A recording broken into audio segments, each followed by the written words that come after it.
गांव के किनारे एक छोटा सा मिट्टी का घर था। उस घर में रहती थी शांति देवी, उनके बेटे रवि और बेटी गुड़िया। बाहर से देखने में यह परिवार साधारण लगता था, पर अंदर की कहानी ऐसी थी कि उसे सुनकर दिल कांप उठे। शांति की जिंदगी का सारा प्यार, सारी ममता सिर्फ रवि के लिए थी।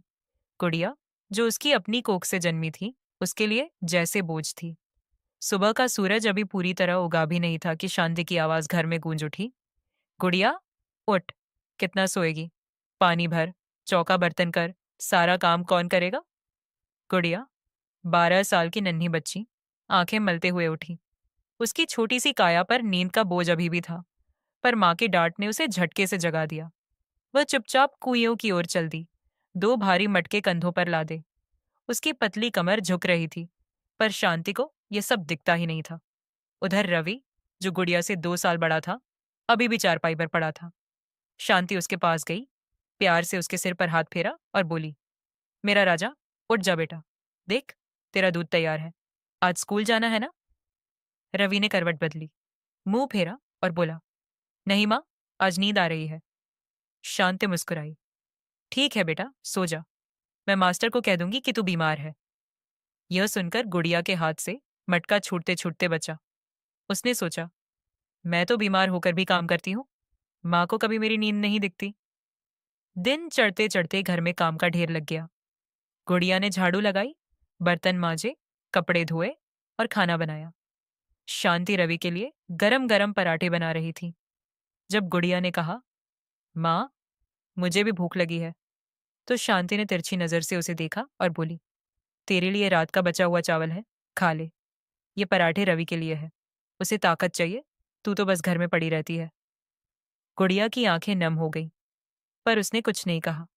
वह चुपचाप कोने में बैठकर ठंडा चावल खाने लगी। नमक तक नहीं था, पर उसका गला आंसुओं से भर गया था। शाम को रवि बाहर से खेलकर आया। उसके कपड़े गंदे थे, हाथ पैर कीचड़ से सने। शांति ने उसे देखते ही पानी गर्म किया, प्यार से उसे नहलाया और नए कपड़े पहनाए। गुड़िया ने सोचा, मेरे कपड़े तो महीनों से वही पुराने हैं। पिछले साल बारिश में भीग गई थी तो माँ ने कहा था, सहले, लड़कियों को क्या जरूरत है नए कपड़ों की। उसका मन रो पड़ा, पर आंसुओं को उसने फिर रोक लिया। एक दिन गांव में स्कूल की मास्टरनी आई। उन्होंने शांति से कहा, गुड़िया बहुत होशियार है, उसे पढ़ने दो, आगे बढ़ सकती है। शांति का चेहरा सख्त हो गया। मास्टरनी, लड़कियों का काम घर संभालना होता है, पढ़ लिख कर क्या करेगी? रवि पढ़ेगा, नौकरी करेगा, हमारा नाम रोशन करेगा। गुड़िया दरवाजे के पीछे खड़ी सब सुन रही थी। उसका सपना, किताबों की वो दुनिया जो उसने चुपके से झांककर देखी थी, एक बार फिर टूट गया। समय बीतता गया। रवि को शांति ने हर सुख दिया, नई साइकिल, अच्छे कपड़े, ट्यूशन की फीस, सब कुछ बिना मांगे। और गुड़िया, वह दिन रात काम में जुटी रही। उसकी आंखों में एक सवाल हमेशा रहता, माँ, मैं भी तो तुम्हारी बेटी हूं, फिर मेरे साथ ऐसा क्यों? पर वह सवाल कभी होठों तक नहीं पहुंचा। एक रात जब गुड़िया चूल्हे के पास बैठी रोटियां सेंक रही थी, उसका हाथ जल गया। दर्द से उसकी चीख निकल गई। शांति भाग कर आई, पर उसकी नजर पहले रोटियों पर गई। क्या कर रही है? रोटियां जला दी। कुछ काम ढंग से नहीं होता तुझसे? गुड़िया रोते हुए बोली, माँ, मेरा हाथ जल गया। शांति ने ठंडे पानी का छींटा मारा और कहा, बस, इतने में रोती है? सहन करना सीख। उसी रात रवि को हल्की खरोंच लगी थी। शांति पूरी रात उसके पास बैठी रही, मलहम लगाती रही, जैसे उसका बेटा दुनिया का सबसे कीमती रत्न हो। गुड़िया का मन अब टूट चुका था। वह समझ गई थी कि माँ का प्यार उसके लिए नहीं है। एक दिन उसने हिम्मत की। उसने गांव की एक आंटी से मदद मांगी और चुपके से स्कूल जाने लगी। मास्टरनी ने उसकी फीस माफ कर दी। गुड़िया दिन में काम करती और रात को चिराग की रोशनी में पढ़ती। शांति को भनक नहीं थी। सालों बाद जब गुड़िया एक बड़ी अफसर बनकर गांव लौटी, तो शांति हैरान रह गई। रवि तब तक नशे में डूब चुका था। सारा पैसा जो शांति ने उस पर लुटाया, बेकार गया। गुड़िया ने माँ को देखा। उसकी आंखों में न गुस्सा था, न शिकायत। वह बोली, माँ, मैंने अपने लिए रास्ता बना लिया, अब तुम्हारी बारी है कि मुझे अपनाओ। शांति का सिर झुक गया। पहली बार उसे अपनी गलती का एहसास हुआ। पर क्या अब बहुत देर नहीं हो चुकी थी? शांति के घर में अब एक अजीब सन्नाटा छाया था। गुड़िया की बातें उसके कानों में गूंज रही थीं। माँ, मैंने अपने लिए रास्ता बना लिया। अब तुम्हारी बारी है कि मुझे अपनाओ। शांति की आंखों में पहली बार कुछ नमी सी आई, पर उसका गर्व, उसका अहं, उसे रोने न दे रहा था। उसने गुड़िया की ओर देखा। वह छोटी सी बच्ची, जिसे उसने कभी प्यार नहीं दिया, आज एक सशक्त औरत बनकर उसके सामने खड़ी थी। उसकी वर्दी चमक रही थी और चेहरे पर एक आत्मविश्वास था जो शांति को कभी नहीं समझ आया। फिर उसकी नजर रवि पर गई, जो कोने में पड़ा नशे की बोतल लिए बड़बड़ा रहा था। उसका दिल कचोट उठा। क्या उसने अपने बेटे को प्यार के नाम पर बर्बाद कर दिया था? गुड़िया को याद था वो दिन जब वह पहली बार स्कूल की किताब लेकर घर आई थी। गांव के मास्टर जी ने उसे एक पुरानी किताब दी थी जिसमें अक्षर सीखने की तस्वीरें थीं। वह किताब उसके लिए खजाना थी। उसने उसे अपने टूटे हुए झोले में छिपा लिया था ताकि मां ना देख ले। उस रात जब सब सो गए, वह चूल्हे की बची हुई आग के पास बैठी और उंगलियों से अक्षरों को छू छू कर पढ़ने की कोशिश करने लगी। आ, आ, ई। उसकी छोटी सी आवाज कांप रही थी, पर आंखों में चमक थी। तभी शांति की नींद खुल गई। उसने गुड़िया को किताब के साथ देखा और गुस्से से चीख पड़ी, ये क्या बकवास कर रही है? किताब फेंक दे, अभी। गुड़िया ने मिन्नत की, माँ, बस थोड़ा पढ़ लूं प्लीज। पर शांति ने किताब छीनकर आग में झोंक दी। गुड़िया चुपचाप देखती रही। उसकी आंखों से आंसू बह रहे थे और किताब जल रही थी। उस रात उसने तय किया कि वह अपने सपनों को नहीं जलने देगी, चाहे माँ कुछ भी करे। उसके दिन वही रहे। सुबह पानी भरना, फिर चौका बर्तन, कपड़े धोना, खाना बनाना। शांति का हर आदेश एक तीर की तरह था जो उसके नन्हे दिल को छलनी करता था। एक बार गर्मी की दोपहर में गुड़िया पानी भरते हुए बेहोश हो गई। मटका टूट गया और पानी जमीन पर बह गया।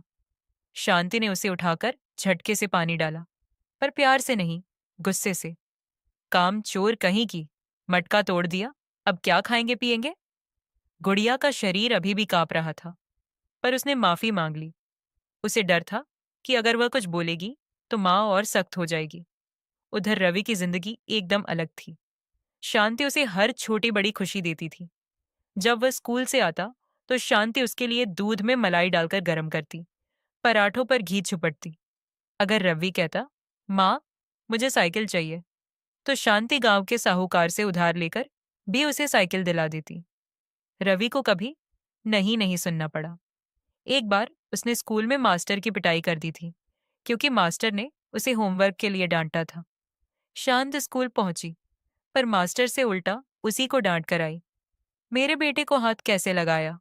मेरा रवि कुछ भी करे, उसका हक है। रवि को लगा कि वह सचमुच राजा है, जिसे हर चीज की आजादी है।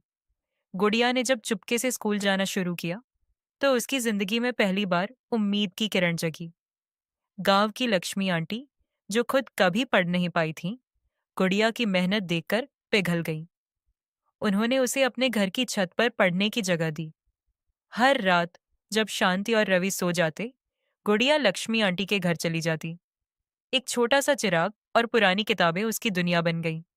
वह ठंड में ठिठुरती, मच्छरों से परेशान होती, पर पढ़ाई नहीं छोड़ती। मास्टरनी ने उसकी लगन देखी और कहा, गुड़िया, तू एक दिन बड़ी अफसर बनेगी। यह सुनकर गुड़िया की आंखें भर आईं। उसे पहली बार लगा कि कोई उस पर भरोसा करता है। दिन में वह घर का सारा काम निपटाती और रात को पढ़ाई करती। नींद उसकी सबसे बड़ी दुश्मन थी, पर वह उसे भी हरा देती। एक बार शांति को शक हुआ। उसने गुड़िया से पूछा, तू रात को कहाँ जाती है? गुड़िया ने डरते हुए कहा, माँ, बस लक्ष्मी आंटी से बात करने। शांति ने उसकी पिटाई कर दी। झूठ मत बोल, काम चोरी करने की आदत हो गई है तुझे। उस रात गुड़िया की पीठ पर नीले निशान पड़ गए, पर उसने पढ़ाई नहीं छोड़ी। उधर रवि की जिंदगी बिगड़ती जा रही थी। स्कूल छोड़ने के बाद वह गांव के नाकारा लड़कों के साथ घूमने लगा। शांति ने उसे पैसे दिए ताकि वह खुश रहे, पर वो पैसे शराब और जुए में उड़ने लगे। एक दिन वह घर आया, नशे में धुत। उसने शांति से चिल्लाकर कहा, माँ, और पैसे दे, दोस्तों ने उधार मांगा है। शांति ने गहने बेचकर उसे पैसे दे दिए। उसे लगता था कि वह अपने बेटे को बचा रही है, पर सच तो यह था कि वह उसे गड्ढे में धकेल रही थी। सालों बाद जब गुड़िया अफसर बनकर गांव लौटी, तो गांव वाले दंग रह गए। उसने अपनी मेहनत से न सिर्फ पढ़ाई पूरी की, बल्कि एक सरकारी नौकरी भी हासिल कर ली। उसके पास अब सम्मान था, पैसा था, और सबसे बड़ी बात, आत्मसम्मान था। उसने अपने लिए एक छोटा सा घर बनवाया, ताकि माँ और भाई को भी अपने पास रख सके। जब वह शांति के सामने आई, तो उसकी वर्दी देखकर शांति का मुंह खुला रह गया। माँ, मैंने कभी तुमसे कुछ नहीं मांगा, पर आज मैं चाहती हूँ कि तुम मेरे साथ रहो। रवि भैया को भी मैं संभाल लूंगी। शांति के पास कोई जवाब नहीं था। उसने देखा कि रवि अब उसकी बात भी नहीं सुनता। उसे सिर्फ नशे की जरूरत थी। और गुड़िया, जिसे उसने हमेशा ठुकराया, आज उसकी सबसे बड़ी ताकत बन गई थी। शांति ने पहली बार गुड़िया को गले लगाया। उसकी आंखों से आंसू बह रहे थे। मुझे माफ कर दे गुड़िया, मैंने तुझे नहीं देखा, पर तूने मुझे देख लिया। गुड़िया ने माँ को थाम लिया। उसका दिल अब भी दुखी था, पर उसने माफ कर दिया। रवि को सुधारने की कोशिश शुरू हुई, और शांति ने अपनी गलतियों को सुधारने का वादा किया। शांति के गले लगते ही गुड़िया को एक अजीब सी राहत मिली। सालों का दर्द, उपेक्षा और तिरस्कार एक पल में तो नहीं मिट सकता था, पर माँ की बाहों में उसे पहली बार अपनापन महसूस हुआ। उसने सोचा, क्या सच में माँ बदल सकती है, या ये बस उसका डर है जो उसे मेरे पास लाया है? गुड़िया का मन उलझन में था, पर उसने फैसला किया कि वह माँ को एक मौका देगी। रवि को देखकर उसका दिल और सिकुड़ गया। उसका भाई, जो कभी उसका साथी हो सकता था, आज एक अजनबी बन चुका था। गुड़िया ने ठान लिया, वह अपने परिवार को जोड़ेगी, चाहे इसके लिए कितना भी संघर्ष करना पड़े। गुड़िया का नया घर गांव के बाहर एक छोटी सी पहाड़ी पर था। उसने अपनी पहली तनख्वाह से जमीन खरीदी और एक सादा सा मकान बनवाया। घर में 2 कमरे थे, एक रसोई और एक छोटा सा आंगन। उसने सोचा था कि माँ और रवि यहाँ आकर एक नई शुरुआत कर सकते हैं। जब वह शांति और रवि को अपने घर ले आई, तो शांति की आंखों में आश्चर्य था। गुड़िया, तूने ये सब कैसे किया? उसने पूछा। गुड़िया ने हल्के से मुस्कुराकर कहा, माँ, मेहनत से। जिसे तुमने कभी काम नहीं समझा, उसी ने मुझे यहाँ पहुंचाया। रवि को नया घर देखकर कोई फर्क नहीं पड़ा। वह नशे में था और बस एक कोने में पड़े रहना चाहता था। गुड़िया ने उसे उठाया, नहलाया और साफ कपड़े पहनाए। रवि ने गुस्से से उसका हाथ झटक दिया। मुझे छोड़ दे, तुझे क्या मतलब? तू तो बड़ी अफसर बन गई, अब हमें ताने मारेगी? गुड़िया का दिल टूटा, पर उसने जवाब नहीं दिया। वह जानती थी कि रवि का गुस्सा उस पर नहीं, अपनी बर्बादी पर था। शांति घर में बैठी सब देख रही थी। उसे पहली बार एहसास हुआ कि उसने रवि को कितना लाड में रखा था। वह उसे हर गलती पर माफ करती गई, हर मांग पूरी करती गई, और आज वही बेटा उसकी आंखों के सामने टूट रहा था। उसने गुड़िया से कहा, बेटी, क्या रवि ठीक हो सकता है? गुड़िया ने माँ की ओर देखा और बोली, माँ, कोशिश तो कर सकती हूँ, पर इसके लिए तुम्हें भी मेरे साथ चलना होगा। रवि की हालत दिन ब दिन बिगड़ती जा रही थी। वह रात को घर से निकल जाता और सुबह नशे में लौटता। गांव के कुछ लड़के उसे शराब पिलाते और उससे पैसे ऐंठते। गुड़िया ने एक दिन उन लड़कों को पकड़ा। उसकी अफसरी की धमक से वे डर गए और भाग खड़े हुए, पर रवि पर इसका कोई असर नहीं हुआ। उसने गुड़िया से कहा, तू मुझे जेल में डाल देगी क्या? मुझे आजादी चाहिए। गुड़िया ने गहरी सांस ली और बोली, भैया, आजादी वो नहीं जो तुझे बर्बाद कर दे। मैं तुझे बचाना चाहती हूँ। गुड़िया ने गांव के डॉक्टर से बात की। उसने रवि को एक नशा मुक्ति केंद्र में भर्ती करने का फैसला किया। जब यह बात शांति को पता चली, तो वह रोने लगी। मेरा बेटा वहां कैसे रहेगा? उसे कुछ हो गया तो? गुड़िया ने माँ को समझाया, माँ, उसे कुछ नहीं होगा। अगर वह यहीं रहा तो जरूर कुछ हो जाएगा। शांति चुप रही, पर उसका मन अभी भी रवि को खोने के डर से कांप रहा था। रवि को केंद्र ले जाया गया। वहां पहले हफ्ते वह चिल्लाया, गालियां दी और भागने की कोशिश की। गुड़िया हर जो अंत उससे मिलने जाती। वह उसे देखकर कहता, तूने मुझे कैद कर दिया, तुझे मुझसे जलन थी ना? गुड़िया बस सुनती और चुपचाप लौट आती। पर धीरे धीरे रवि में बदलाव आने लगा। नशे का असर कम हुआ और उसकी आंखों में एक खालीपन साफ दिखने लगा। एक दिन उसने गुड़िया से कहा, मुझे माफ कर दे, मैंने सब बर्बाद कर दिया। गुड़िया की आंखें भर आईं। उसने रवि का हाथ थामा और बोली, भैया, अभी कुछ बर्बाद नहीं हुआ, हम साथ में सब ठीक करेंगे।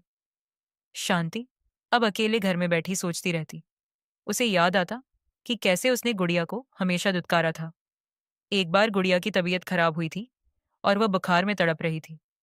शांति ने उसे दवा देने की बजाय कहा था, लेटी रहा, काम कौन करेगा। वहीं रवि को हल्की खांसी हुई थी तो वह पूरी रात उसके सिर पर पानी की पट्टी रखती रही। आज उसे अपनी गलती साफ दिख रही थी। एक शाम वह गुड़िया के पास गई। उसकी आवाज कांप रही थी। बेटी, मैंने तेरे साथ बहुत गलत किया।